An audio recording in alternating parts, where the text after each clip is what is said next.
Hello साथियों, मैं सरता सर स्वागत है आप सभी का बहुत बहुत हमारे यूट्यूब चैनल पे। तो साथियों, आज एक बहुत ही महत्वपूर्ण आदेश मध्य प्रदेश शासन के द्वारा सामान्य प्रशासन विभाग मंत्रालय बल्लभ भवन भोपाल के द्वारा आज 25 जनवरी 2024 को ये आदेश जारी किया गया।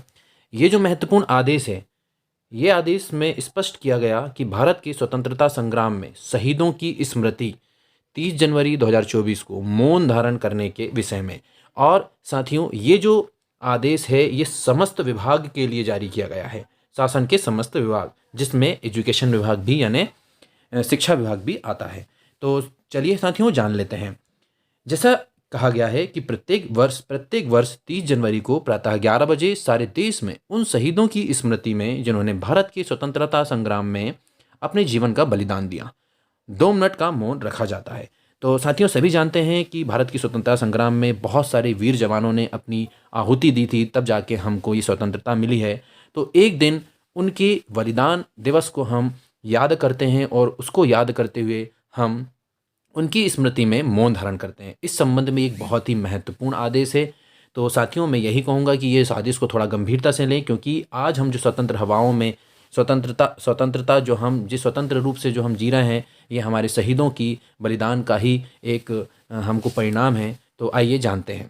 और इस कार्यक्रम के संबंध में स्पष्ट कहा गया कि इस दिवस को मनाने के संबंध में कुछ निर्धारित किए गए हैं अनुदेश। इसमें कहा गया है कि 30 जनवरी को 11 बजे पूरे देश में मौन रखा जाएगा, है ना, पूरे देश में। तो विभाग की जिम्मेदारी है, कर्मचारियों की जिम्मेदारी तो है, लेकिन मैं यदि हमारे कुछ आम जनता या आम नागरिक भी देख रहे हैं, अभिभावकगण भी देख रहे हैं, तो मैं अनुरोध करूंगा कि आप भी इसमें शामिल जरूर हों, है ना। काम और गतिविधियों को रोक दिया जाना चाहिए, यानी 11 बजे कुछ देर 2 मिनट के लिए आप काम को रोक दीजिए, अपने जीवन की व्यस्तता को छोड़िए। 2 मिनट हम अपने शहीदों के नाम जरूर रखेंगे। जहां कहीं भी संभव हो 2 मिनट के मौन की अवधि शुरू होने तथा समाप्त होने की सूचना सायरन बजाकर आर्मी गन से दिया जाना चाहिए। सायरन 10:59 बजे से 11 बजे तक बजाए जाने चाहिए और 2 मिनट के बाद 11:02 बजे से 11:03 बजे तक पुनः क्लियर सायरन्स बजाए जाने चाहिए। जहां सायरन उपलब्ध हो वहां कार्यवाही अपनाई जाए। जहां उपलब्ध है ये सायरन, तो सायरन बजाया जाना चाहिए, ऐसा कहा जा रहा है। जहां उपलब्ध नहीं है वहां के लिए ये नहीं है, ठीक है। सिग्नल जहां उपलब्ध हो सुनकर सभी व्यक्ति खड़े हो जाएं और मौन धारण करें, है ना। जहां सिग्नल है, जहां उपलब्ध होंगे सिग्नल, तो उम्मीद करते हैं हम सारे हमारे आम नागरिकों से भी कि वो मौन धारण कर लें, थोड़ी देर 2 मिनट खड़े हो जाएं। जिन स्थानों पर सिग्नल की कोई व्यवस्था ना हो वहां 11 बजे 2 मिनट का मौन रखने के लिए सभी संबंधित को उपयुक्त अनुदेश दिए जा सकते हैं। यानी हमारे सभी कर्मचारियों और सभी गणमान्य नागरिक और जो अभिभावकगण समझदार हैं वो सभी इसके लिए अनुदेश दे सकते हैं कि कुछ जगह बनाकर 2 मिनट का मौन हम रखेंगे।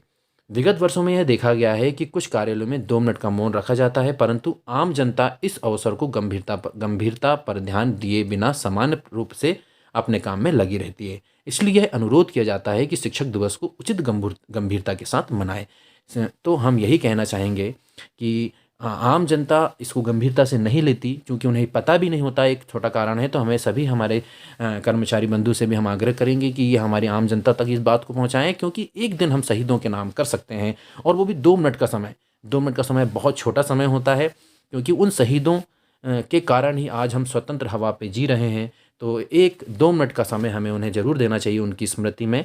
तो हम सभी से आग्रह करेंगे इस वीडियो के माध्यम से कि आप सभी इसमें शामिल हों और 2 मिनट का मौन रखें और अपने शहीदों को याद करें, और शहीदों को याद करके उनकी गाथाएं भी सुनाई जाए। यदि आपके पास समय है तो उनकी गाथाएं भी सुनाएं कि किस तरीके से हमारे शहीदों ने अपना बलिदान दिया और आज हम इस तरीके से स्वतंत्र हवाओं में जी रहे हैं। तो आशा करते हैं कि इस वीडियो के माध्यम से आप सभी स्वतंत्रता संग्राम के शहीदों की स्मृति में 2 मिनट का जरूर मौन धारण करेंगे और उन्हें याद करेंगे। इन्हीं आशा उम्मीद के साथ आज की इस वीडियो को हम यहीं समाप्त करते हैं। यदि आपको वीडियो अच्छा लगा तो वीडियो को लाइक कीजिए, चैनल को सब्सक्राइब कीजिए और दोस्तों के साथ शेयर कीजिए। फिर मिलेंगे अगले वीडियो में जानकारी के साथ। धन्यवाद।